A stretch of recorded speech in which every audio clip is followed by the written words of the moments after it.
मेरे प्यारे देशवासियों, नमस्कार। मन की बात में एक बार फिर आप सभी का बहुत बहुत स्वागत है। इस बार मन की बात का ये एपिसोड सेकंड सेंचुरी का प्रारंभ है। पिछले महीने हम सभी ने इसकी स्पेशल सेंचुरी को सेलिब्रेट किया है। आपकी भागीदारी ही इस कार्यक्रम की सबसे बड़ी ताकत है। 100वें एपिसोड के ब्रॉडकास्ट के समय एक प्रकार से पूरा देश एक सूत्र में बंध गया था। हमारे सफाई कर्मी भाई बहन हो या फिर अलग अलग सेक्टर्स के दिग्गज, मन की बात ने सबको एक साथ लाने का काम किया है। आप सभी ने जो आत्मीयता और स्नेह मन की बात के लिए दिखाया है वो अभूतपूर्व है, भावुक कर देने वाला है। जब मन की बात का प्रसारण हुआ तो उस समय दुनिया के अलग अलग देशों में अलग अलग टाइम जोन में कहीं शाम हो रही थी तो कहीं देर रात थी। इसके बावजूद बड़ी संख्या में लोगों ने 100वें एपिसोड को सुनने के लिए समय निकाला। मैंने हजारों मील दूर न्यूजीलैंड का वो वीडियो भी देखा जिसमें 100 वर्ष की एक माताजी अपना आशीर्वाद दे रही हैं। मन की बात को लेकर देश विदेश के लोगों ने अपने विचार रखे हैं। बहुत सारे लोगों ने कंस्ट्रक्टिव एनालिसिस भी किया है। लोगों ने इस बात को अप्रिशिएट किया है कि मन की बात में देश और देशवासियों की उपलब्धियों की ही चर्चा होती है। मैं एक बार फिर आप सभी को इस आशीर्वाद के लिए पूरे आदर के साथ धन्यवाद देता हूं। मेरे प्यारे देशवासियों, बीते दिनों हमने मन की बात में काशी तमिल संगमम की बात की, सौराष्ट्र तमिल संगमम की बात की। कुछ समय पहले ही वाराणसी में काशी तेलुगु संगमम भी हुआ। एक भारत श्रेष्ठ भारत की भावना को ताकत देने वाला ऐसे ही एक और अनूठा प्रयास देश में हुआ है। ये प्रयास है युवा संगम का। मैंने सोचा इस बारे में विस्तार से क्यों ना उन्हीं लोगों से पूछा जाए जो इस अनूठे प्रयास का हिस्सा रहे हैं। इसलिए अभी मेरे साथ फोन पर दो युवा जुड़े हुए हैं। एक है अरुणाचल प्रदेश के ग्यामर न्योकुम जी और दूसरी बेटी है बिहार की बिटिया विशाखा सिंह जी। आइए पहले हम ग्यामर न्योकुम जी से बात करते हैं। ग्यामर जी नमस्ते। नमस्ते मोदी जी। अच्छा ग्यामर जी, जरा सबसे पहले तो मैं आपके विषय में जानना चाहता हूँ। मोदी जी, सबसे पहले तो मैं आपका और भारत सरकार का बहुत ही ज्यादा आभार व्यक्त करता हूँ कि आपने बहुत कीमती टाइम निकाल के मुझसे बात करने का मुझे मौका दिया। मैं national institute of technology Arunachal Pradesh में फर्स्ट ईयर में मैकेनिकल इंजीनियरिंग में पढ़ रहा हूँ। और परिवार में क्या करते हैं पिताजी वगैरह? जी, मेरे पिताजी छोटे मोटे बिजनेस और उसके बाद कुछ फार्मिंग ये सब करते हैं। युवा संगम के लिए आपको पता कैसे चला? युवा संगम में गए कहाँ, कैसे गए, क्या हुआ? मोदी जी, मुझे युवा संगम का हमारे जो इंस्टीट्यूशन है, जो एनआईटी है, उन्होंने हमें बताया था कि आप इसमें भाग ले सकते हैं। तो मैंने फिर थोड़ा इंटरनेट में थोड़ा खोज किया। फिर मुझे पता चला कि ये एक बहुत ही अच्छा प्रोग्राम है जिसमें मुझे एक भारत श्रेष्ठ भारत ना जो विजन है उसमें भी बहुत ही योगदान दे सकते हैं और मुझे कुछ नया चीज जानने का मौका मिलेगा ना। तो तुरंत मैंने फिर उसमें वेबसाइट में जाके एनरोल किया। मेरा अनुभव बहुत ही मजेदार रहा, बहुत ही अच्छा था। कोई सिलेक्शन आपको करना था? मोदी जी, जब वेबसाइट खोला था अरुणाचल वालों के लिए दो ऑप्शन था। पहला था आंध्र प्रदेश जिसमें आईआईटी तिरुपति था और दूसरा था सेंट्रल यूनिवर्सिटी राजस्थान। तो मैंने राजस्थान में किया था अपना फर्स्ट प्रेफरेंस। सेकंड प्रेफरेंस मैंने आईआईटी तिरुपति किया था। तो मुझे राजस्थान के लिए सेलेक्ट हुआ था, तो मैं राजस्थान गया था। कैसा रहा आपका राजस्थान यात्रा? आप पहली बार राजस्थान गए थे? हाँ, मैं पहली बार अरुणाचल से बाहर गया था। मैंने तो जो राजस्थान के किले ये सब तो मैंने बस फ़िल्म और फ़ोन में ही देखा था ना, तो मैंने जब पहली बार गया तो मेरा एक्सपीरियंस बहुत ही, वहाँ के लोग बहुत ही अच्छे थे और जो हमें ट्रीटमेंट दिया बहुत ही ज़्यादा अच्छा था और जो हमें नई-नई चीज़ सीखने को मिला मुझे राजस्थान के बारे की और उधर के लोग जैसे कि रेन वाटर हार्वेस्टिंग बहुत कुछ नया-नया चीज़ सीखने को मिला जो मुझे बिल्कुल ही मालूम नहीं था। तो ये प्रोग्राम मुझे बहुत ही अच्छा था, राजस्थान का विज़िट। देखिए, आपको तो सबसे बड़ा फायदा ये हुआ है कि अरुणाचल में भी वीरों की भूमि है, राजस्थान भी वीरों की भूमि है और राजस्थान से सेना में भी बहुत बड़ी संख्या में लोग हैं और अरुणाचल में सीमा पर जो सैनिक है उसमें जब भी राजस्थान के लोग मिलेंगे तो आप जरूर उनसे बात करेंगे कि देखिए मैं राजस्थान गया था, ऐसा अनुभव था, तो आपकी तो निकटता एकदम से बढ़ जाएगी। अच्छा, आपको वहां कोई समानताएं भी ध्यान में आई होगी, आपको लगता होगा हाँ यार ये अरुणाचल में भी तो ऐसा ही है। मोदी जी, मुझे जो एक समानता मुझे मिली ना वो थी कि जो देश प्रेम है ना और जो एक भारत श्रेष्ठ भारत का जो विजन और जो फीलिंग जो मुझे देखा, क्योंकि अरुणाचल में भी लोग अपने आप को बहुत ही गर्व महसूस करते हैं कि वो भारतीय है और राजस्थान में भी लोग अपनी मातृभूमि के लिए बहुत जो गर्व महसूस होता है वो चीज मुझे बहुत ही ज्यादा नजर आया और स्पेशली जो युवा पीढ़ी है ना, क्योंकि मैंने उधर में बहुत सारे युवा के साथ इंटरेक्ट और बातचीत किया ना, तो वो चीज मुझे बहुत सिमिलरिटी नजर आया जो कि वो चाहते हैं कि भारत के लिए जो कुछ करने का और जो अपने देश के लिए प्रेम है ना, वो चीज मुझे बहुत ही दोनों ही राज्य में बहुत सिमिलरिटी नजर आया। तो वहां जो मित्र मिले हैं उनसे परिचय बढ़ाया कि आकर के भूल गए? नहीं, मैंने बढ़ाया, परिचय किया। हाँ, तो आप सोशल मीडिया में एक्टिव हैं? जी, मोदी जी में एक्टिव हो। तो आपने ब्लॉग लिखना चाहिए अपना, ये युवा संगम का अनुभव कैसा रहा, आपने उसमें एनरोल कैसे किया, राजस्थान में अनुभव कैसा रहा, ताकि देश भर के युवाओं को पता चले कि एक भारत श्रेष्ठ भारत का महात्म्य क्या है, ये योजना क्या है, उसका फायदा युवा कैसे ले सकते हैं। पूरा अपने एक्सपीरियंस का ब्लॉग लिखना चाहिए, तो बहुत लोगों को पढ़ने के लिए काम आएगा। जी, मैं जरूर करूंगा। ग्यामर जी, बहुत अच्छा लगा आपसे बात करके। और आप सब युवा देश के लिए, देश के उज्जवल भविष्य के लिए, क्योंकि ये 25 साल अत्यंत महत्वपूर्ण है आपके जीवन के भी और देश के जीवन के भी। तो मेरी बहुत बहुत शुभकामनाएं। धन्यवाद। धन्यवाद मोदी जी, आपको भी। नमस्कार भैया। साथियों, अरुणाचल के लोग इतनी आत्मीयता से भरे होते हैं कि उनसे बात करते हुए मुझे बहुत आनंद आता है। युवा संगम में ग्यामर जी का अनुभव तो बेहतरीन रहा। आइए अब बिहार की बेटी विशाखा सिंह जी से बात करते हैं। विशाखा जी, नमस्कार। सर्वप्रथम तो भारत के माननीय प्रधानमंत्री जी को मेरा प्रणाम और मेरे साथ सभी डेलीगेट्स की तरफ से आपको बहुत बहुत प्रणाम। अच्छा विशाखा जी, पहले अपने बारे में बताइए, फिर मुझे युवा संगम के विषय में भी जानना है। मैं बिहार के सासाराम नाम के शहर की निवासी हूँ और मुझे युवा संगम के बारे में मेरे कॉलेज के व्हाट्सएप ग्रुप के मैसेज के थ्रू पता चला था सबसे पहले। तो उसके बाद फिर मैंने पता करा इसके बारे में और डिटेल निकाली कि ये क्या है, तो मुझे पता चला कि ये प्रधानमंत्री जी की एक स्कीम एक भारत श्रेष्ठ भारत के थ्रू युवा संगम है। तो उसके बाद मैंने अप्लाई करा और जब मैंने अप्लाई करा तो मैं एक्साइटेड थी इस पे ज्वाइन होने के लिए, लेकिन जब मैं वहां से घूम के तमिलनाडु जाके वापस आई तो वो जो एक्सपोजर मैंने गेन किया उसके बाद मुझे अभी बहुत ज्यादा ऐसा प्राउड फील होता है that I have been the part of this programme. तो मुझे बहुत ही ज्यादा खुशी है उस प्रोग्राम में पार्ट लेने की और मैं तहे दिल से आभार व्यक्त करती हूँ आपका कि आपने हमारे जैसे युवाओं के लिए इतना बेहतरीन प्रोग्राम बनाया जिससे हम भारत के विभिन्न भागों के कल्चर को अडेप्ट कर सकते हैं। विशाखा जी, आप क्या पढ़ती हैं? मैं कंप्यूटर साइंस इंजीनियरिंग की सेकेंड ईयर की छात्रा हूँ। अच्छा विशाखा जी, आपने किस राज्य में जाना है, कहाँ जुड़ना है, वो निर्णय कैसे किया? जब मैंने ये युवा संगम के बारे में सर्च करना शुरू किया गूगल पे, तभी मुझे पता चल गया था कि बिहार के डेलीगेट्स को तमिलनाडु के डेलीगेट्स के साथ एक्सचेंज किया जा रहा है। तमिलनाडु काफी रिच कल्चरल स्टेट है हमारे कंट्री का, तो उस टाइम भी मैंने जब ये जाना, ये देखा कि बिहार वालों को तमिलनाडु भेजा जा रहा है, तो इसने भी मुझे बहुत ज्यादा मदद किया ये डिसीजन लेने में कि मुझे फॉर्म फिल करना चाहिए, वहां जाना चाहिए या नहीं। और मैं सच में आज बहुत ज्यादा गौरवान्वित महसूस करती हूँ कि मैंने इसमें पार्ट लिया और मुझे बहुत खुशी है। आपका पहली बार जाना हुआ तमिलनाडु? जी, मैं पहली बार गई थी।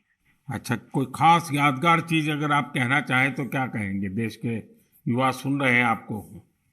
जी, पूरा जर्नी ही माने तो मेरे लिए बहुत ही ज़्यादा बेहतरीन रहा है। एक-एक पड़ाव पे हमने बहुत सारी अच्छी चीज़ें सीखी हैं। मैंने तमिलनाडु में जाके अच्छे दोस्त बनाए हैं, वहाँ के कल्चर को अडॉप्ट किया है, वहाँ के लोगों से मिली मैं। लेकिन सबसे ज़्यादा अच्छी चीज़ जो मुझे लगी वहाँ पे, वो पहली चीज़ तो ये कि किसी को भी मौका नहीं मिलता है इसरो में जाने का, और हम डेलीगेट्स थे तो हमें ये मौका मिला था कि हम इसरो में जाएँ। प्लस दूसरी बात सबसे अच्छी थी वो थी जब हम राजभवन में गए और हम तमिलनाडु के राज्यपाल जी से मिले, तो वो 2 मोमेंट जो था वो मेरे लिए काफ़ी सही था।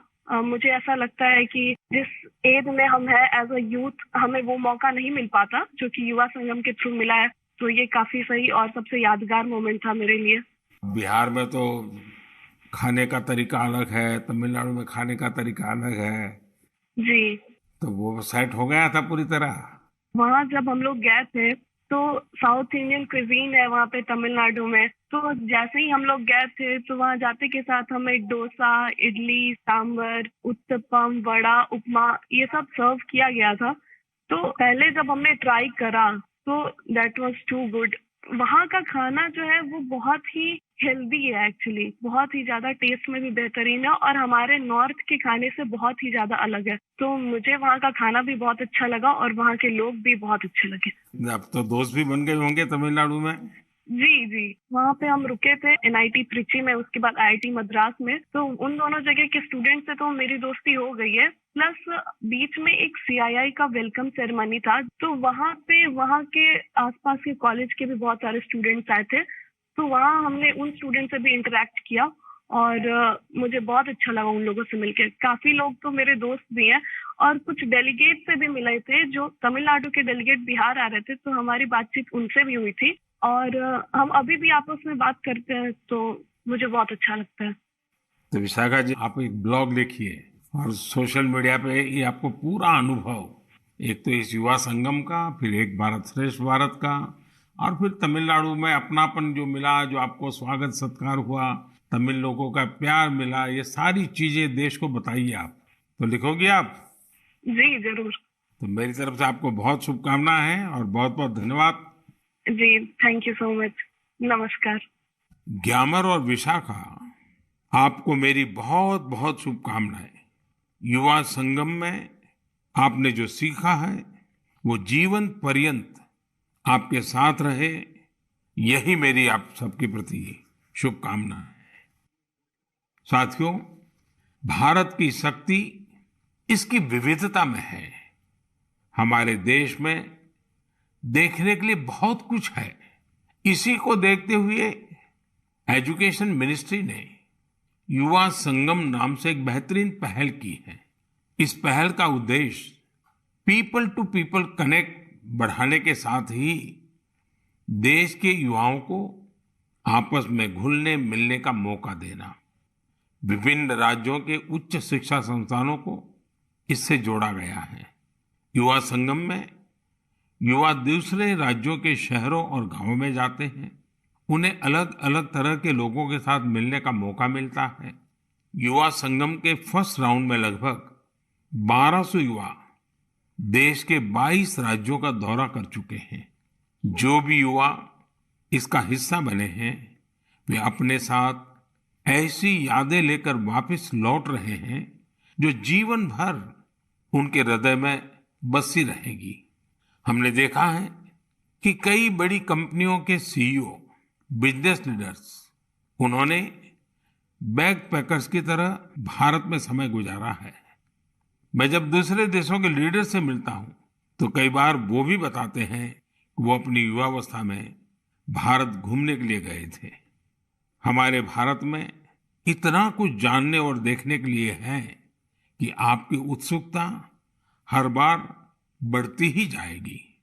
मुझे उम्मीद है कि इन रोमांचक अनुभवों को जानकर आप भी देश के अलग अलग हिस्सों की यात्रा के लिए जरूर प्रेरित होंगे। मेरे प्यारे देशवासियों, कुछ दिनों पहले ही मैं जापान में हिरोशिमा में था। वहां मुझे हिरोशिमा पीस मेमोरियल म्यूजियम में जाने का अवसर मिला। यह एक भावुक कर देने वाला अनुभव था। जब हम इतिहास की यादों को संजो कर रखते हैं तो वो आने वाली पीढ़ियों की बहुत मदद करता है। कई बार म्यूजियम में हमें नए सबक मिलते हैं, तो कई बार हमें बहुत कुछ सीखने को मिलता है। कुछ दिन पहले ही भारत में इंटरनेशनल म्यूजियम एक्सपो का भी आयोजन किया था। इसमें दुनिया के 1200 से अधिक म्यूजियम की विशेषताओं को दर्शाया गया। हमारे यहाँ भारत में अलग अलग प्रकार के ऐसे कई म्यूजियम्स हैं जो हमारे अतीत से जुड़े अनेक पहलुओं को प्रदर्शित करते हैं। जैसे गुरुग्राम में एक अनोखा संग्रहालय है, म्यूजियो कैमेरा। इसमें 1860 के बाद के 8000 से ज्यादा कैमरों का कलेक्शन मौजूद है। तमिलनाडु के म्यूजियम ऑफ पॉसिबिलिटीज को हमारे दिव्यांगजनों को ध्यान में रखकर डिजाइन किया गया है। मुंबई का छत्रपति शिवाजी महाराज वास्तु संग्रहालय एक ऐसा म्यूजियम है जिसमें 70,000 से भी अधिक चीजें संरक्षित की गई हैं। साल 2010 में स्थापित इंडियन मेमोरी प्रोजेक्ट एक तरह का ऑनलाइन म्यूजियम है। ये जो दुनिया भर से भेजी गई तस्वीरों और कहानियों के माध्यम से भारत के गौरवशाली इतिहास की कड़ियों को जोड़ने में जुटा है। विभाजन की विभीषिका से जुड़ी स्मृतियों को भी सामने लाने का प्रयास किया गया है। बीते वर्षों में भी हमने भारत में नए नए तरह के म्यूजियम और मेमोरियल बनते देखे हैं। स्वाधीनता संग्राम में आदिवासी भाई बहनों के योगदान को समर्पित 10 नए म्यूजियम बनाए जा रहे हैं। कोलकाता के विक्टोरिया मेमोरियल में विप्लवी भारत गैलरी हो या फिर जलियांवाला बाग मेमोरियल का पुनरुद्धार, देश के सभी पूर्व प्रधानमंत्रियों को समर्पित पीएम म्यूजियम भी आज दिल्ली की शोभा बढ़ा रहा है। दिल्ली में ही नेशनल वॉर मेमोरियल और पुलिस मेमोरियल में हर रोज अनेकों लोग शहीदों को नमन करने आते हैं। ऐतिहासिक दांडी यात्रा को समर्पित दांडी मेमोरियल हो या फिर स्टैच्यू ऑफ यूनिटी म्यूजियम, खैर मुझे यहीं रुक जाना पड़ेगा क्योंकि देश भर में म्यूजियम्स की लिस्ट काफी लंबी है और पहली बार देश में सभी म्यूजियम्स के बारे में जरूरी जानकारियों को कंपाइल भी किया गया है। म्यूजियम किस थीम पर आधारित है, वहाँ किस तरह की वस्तुएं रखी हैं, वहाँ की कॉन्टैक्ट डिटेल्स क्या है, ये सब कुछ एक ऑनलाइन डायरेक्टरी में समाहित है। मेरा आपसे आग्रह है कि आपको जब भी मौका मिले अपने देश के इन म्यूजियम्स को देखने जरूर जाएं। आप वहाँ की आकर्षक तस्वीरों को #म्यूजियम मेमोरीज पर शेयर करना भी ना भूलें। इससे अपनी वैभवशाली संस्कृति के साथ हम भारतीयों का जुड़ाव और मजबूत होगा। मेरे प्यारे देशवासियों, हम सब ने एक कहावत कई बार सुनी होगी, बार बार सुनी होगी, बिन पानी सब सून, बिना पानी जीवन पर संकट तो रहता ही है, व्यक्ति और देश का विकास भी ठप पड़ जाता है। भविष्य की इसी चुनौती को देखते हुए आज देश के हर जिले में 75 अमृत सरोवरों का निर्माण किया जा रहा है। हमारे अमृत सरोवर इसलिए विशेष हैं क्योंकि ये आजादी के अमृत काल में बन रहे हैं और इसमें लोगों का अमृत प्रयास लगा है। आपको जानकर अच्छा लगेगा कि अब तक 50,000 से ज्यादा अमृत सरोवरों का निर्माण भी हो चुका है। ये जल संरक्षण की दिशा में बहुत बड़ा कदम है। साथियों, हम हर गर्मी में इसी तरह पानी से जुड़ी चुनौतियों के बारे में बात करते रहते हैं। इस बार भी हम इस विषय को लेंगे, लेकिन इस बार चर्चा करेंगे जल संरक्षण से जुड़े स्टार्टअप्स की। एक स्टार्टअप है फ्लॉक्स जेन। ये स्टार्टअप आईओटी एनेबल्ड तकनीक के जरिए वाटर मैनेजमेंट के विकल्प देता है। ये टेक्नोलॉजी पानी के इस्तेमाल के पैटर्न्स बताएगा, और पानी के प्रभावी इस्तेमाल में मदद करेगा। एक और स्टार्टअप है लिव एंड सेंस। ये आर्टिफिशियल इंटेलिजेंस और मशीन लर्निंग पर आधारित प्लेटफॉर्म है। इसकी मदद से वाटर डिस्ट्रीब्यूशन की प्रभावी निगरानी की जा सकेगी। इससे ये भी पता चल सकेगा कि कहाँ कितना पानी बर्बाद हो रहा है। एक और स्टार्टअप है कुंभी कागज। ये कुंभी कागज ऐसा विषय है, मुझे पक्का विश्वास है आपको भी बहुत पसंद आएगा। कुंभी कागज स्टार्टअप उसने एक विशेष काम शुरू किया है। वे जलकुंभी से कागज बनाने का काम कर रहे हैं। यानी जो जलकुंभी कभी जल स्रोतों के लिए एक समस्या समझी जाती थी, उसी से अब कागज बनने लगा है। साथियों, कई युवा अगर इनोवेशन और टेक्नोलॉजी के जरिए काम कर रहे हैं, तो कई युवा ऐसे भी हैं जो समाज को जागरूक करने के मिशन में भी लगे हुए हैं। जैसे कि छत्तीसगढ़ में बालोद जिले के युवा हैं। यहाँ के युवाओं ने पानी बचाने के लिए एक अभियान शुरू किया है। ये घर घर जाकर लोगों को जल संरक्षण के लिए जागरूक करते हैं। कहीं शादी ब्याह जैसा कोई आयोजन होता है तो युवाओं का ये ग्रुप वहां जाकर पानी का दुरुपयोग कैसे रोका जा सकता है, इसकी जानकारी देता है। पानी के सदुपयोग से जुड़ा एक प्रेरक प्रयास झारखंड के खूंटी जिले में भी हो रहा है। खूंटी में लोगों ने पानी के संकट से निपटने के लिए बोरी बांध का रास्ता निकाला है। बोरी बांध से पानी इकट्ठा होने के कारण यहाँ साग सब्जियां भी पैदा होने लगी हैं। इससे लोगों की आमदनी भी बढ़ रही है और इलाके की जरूरतें भी पूरी हो रही हैं। जन भागीदारी का कोई भी प्रयास कैसे कई बदलावों को साथ लेकर आता है, खूंटी इसका एक आकर्षक उदाहरण बन गया है। मैं यहाँ के लोगों को इस प्रयास के लिए बहुत बहुत बधाई देता हूँ। मेरे प्यारे देशवासियों, 1965 के युद्ध के समय हमारे पूर्व प्रधानमंत्री लाल बहादुर शास्त्री जी ने जय जवान जय किसान का नारा दिया था। बाद में अटल जी ने इसमें जय विज्ञान भी जोड़ दिया था। कुछ वर्ष पहले देश के वैज्ञानिकों से बात करते हुए मैंने जय अनुसंधान की बात की थी। मन की बात में आज बात एक ऐसे व्यक्ति की, एक ऐसी संस्था की जो जय जवान जय किसान जय विज्ञान और जय अनुसंधान इन चारों का ही प्रतिबिंब है। ये सज्जन है महाराष्ट्र के श्रीमान शिवाजी शामराव डोले जी। शिवाजी डोले नासिक जिले के एक छोटे से गांव के रहने वाले हैं। वो गरीब आदिवासी किसान परिवार से आते हैं और एक पूर्व सैनिक भी हैं। फौज में रहते हुए उन्होंने अपना जीवन देश के लिए लगाया। रिटायर होने के बाद उन्होंने कुछ नया सीखने का फैसला किया और एग्रीकल्चर में डिप्लोमा किया। यानी वो जय जवान से जय किसान की तरफ बढ़ चले।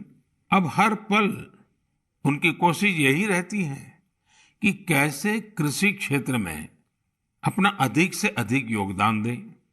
अपने इस अभियान में शिवाजी डोले जी ने 20 लोगों की एक छोटी सी टीम बनाई और कुछ पूर्व सैनिकों को भी इसमें जोड़ा। इसके बाद उनकी इस टीम ने Venkateshwar cooperative power and agro processing limited नाम की एक सहकारी संस्था का प्रबंधन अपने हाथ में ले लिया। ये सहकारी संस्था निष्क्रिय पड़ी थी, जिसे रिवाइव करने का बीड़ा उन्होंने उठाया। देखते ही देखते आज वेंकटेश्वर कोऑपरेटिव का विस्तार कई जिलों में हो गया है। आज ये टीम महाराष्ट्र और कर्नाटका में काम कर रही है। इससे करीब 18,000 लोग जुड़े हैं, जिनमें काफी संख्या में हमारे एक्स सर्विसमैन भी हैं। नासिक के मालेगांव में इस टीम के सदस्य 500 एकड़ से ज्यादा जमीन में एग्रो फार्मिंग कर रहे हैं। ये टीम जल संरक्षण के लिए भी कई तालाब भी बनवाने में जुटी है। खास बात यह है कि इन्होंने ऑर्गेनिक फार्मिंग और डेयरी भी शुरू की है। अब इनके उगाए अंगूरों को यूरोप में भी एक्सपोर्ट किया जा रहा है। इस टीम की जो दो बड़ी विशेषताएं हैं जिसने मेरा ध्यान आकर्षित किया है, वो ये है जय विज्ञान और जय अनुसंधान। इसके सदस्य टेक्नोलॉजी और मॉडर्न एग्रो प्रैक्टिसेस का अधिक से अधिक उपयोग कर रहे हैं। दूसरी विशेषता यह है कि वे एक्सपोर्ट के लिए जरूरी कई तरह के सर्टिफिकेशन पर भी फोकस कर रहे हैं। सहकार से समृद्धि की भावना के साथ काम कर रही इस टीम की मैं सराहना करता हूं। इस प्रयास से न सिर्फ बड़ी संख्या में लोगों का सशक्तिकरण हुआ है, बल्कि आजीविका के अनेक साधन भी बने हैं। मुझे उम्मीद है कि यह प्रयास मन की बात के हर श्रोता को प्रेरित करेगा। मेरे प्यारे देशवासियों, आज 28 मई को महान स्वतंत्रता सेनानी वीर सावरकर जी की जयंती है। उनके त्याग, साहस और संकल्प शक्ति से जुड़ी गाथाएं आज भी हम सबको प्रेरित करती हैं। मैं वो दिन भूल नहीं सकता जब मैं अंडमान में उस कोठरी में गया था जहां वीर सावरकर ने काला पानी की सजा काटी थी। वीर सावरकर का व्यक्तित्व दृढ़ता और विशालता से समाहित था। उनके निर्भीक और स्वाभिमानी स्वभाव को गुलामी की मानसिकता बिल्कुल भी रास नहीं आती थी। स्वतंत्रता आंदोलन ही नहीं, सामाजिक समानता और सामाजिक न्याय के लिए भी वीर सावरकर ने जितना कुछ किया, उसे आज भी याद किया जाता है। साथियों, कुछ दिन बाद 4 जून को संत कबीरदास जी की भी जयंती है। कबीरदास जी ने जो मार्ग हमें दिखाया है, वो आज भी उतना ही प्रासंगिक है।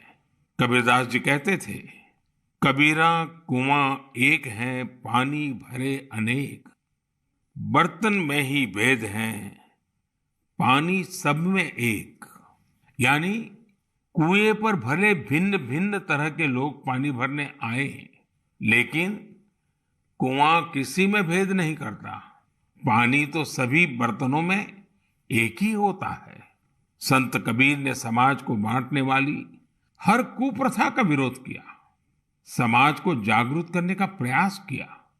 आज जब देश विकसित होने के संकल्प के साथ आगे बढ़ रहा है, तो हमें संत कबीर से प्रेरणा लेते हुए समाज को सशक्त करने के अपने प्रयास और बढ़ाने चाहिए।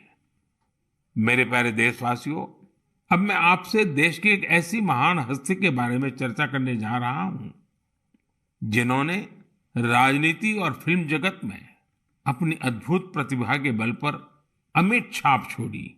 इस महान हस्ती का नाम है एनटी रामाराव, जिन्हें हम सभी एनटीआर के नाम से भी जानते हैं। आज एनटीआर की 100वीं जयंती है। अपनी बहुमुखी प्रतिभा के बल पर वो न सिर्फ तेलुगु सिनेमा के महानायक बने, बल्कि उन्होंने करोड़ों लोगों का दिल भी जीता। क्या आपको मालूम है कि उन्होंने 300 से अधिक फिल्मों में काम किया था? उन्होंने कई ऐतिहासिक पात्रों को अपने अभिनय के दम पर फिर से जीवंत कर दिया था। भगवान कृष्ण, राम और ऐसी कई अन्य भूमिकाओं में एनटीआर की एक्टिंग को लोगों ने इतना पसंद किया कि लोग उन्हें आज भी याद करते हैं। एनटीआर ने सिनेमा जगत के साथ साथ राजनीति में भी अपनी अलग पहचान बनाई थी। यहां भी उन्हें लोगों का भरपूर प्यार और आशीर्वाद मिला। देश दुनिया में लाखों लोगों के दिलों पर राज करने वाले एनटी रामाराव जी को मैं अपनी विनम्र श्रद्धांजलि अर्पित करता हूं। मेरे प्यारे देशवासियों, मन की बात में इस बार इतना ही। अगली बार कुछ नए विषयों के साथ आपके बीच आऊंगा। तब तक कुछ इलाकों में गर्मी और ज्यादा बढ़ चुकी होगी, कहीं कहीं पर बारिश भी शुरू हो जाएगी। आपको मौसम की हर परिस्थिति में अपनी सेहत का ध्यान रखना है। 21 जून को हम वर्ल्ड योगा डे भी मनाएंगे। उसकी भी देश विदेश में तैयारियां चल रही है। आप इन तैयारियों के बारे में भी अपने मन की बात मुझे लिखते रहिए। किसी और विषय पर कोई और जानकारी अगर आपको मिले तो वो भी मुझे बताइएगा। मेरा प्रयास ज्यादा से ज्यादा सुझावों को मन की बात में लेने का रहेगा। एक बार फिर आप सभी का बहुत बहुत धन्यवाद।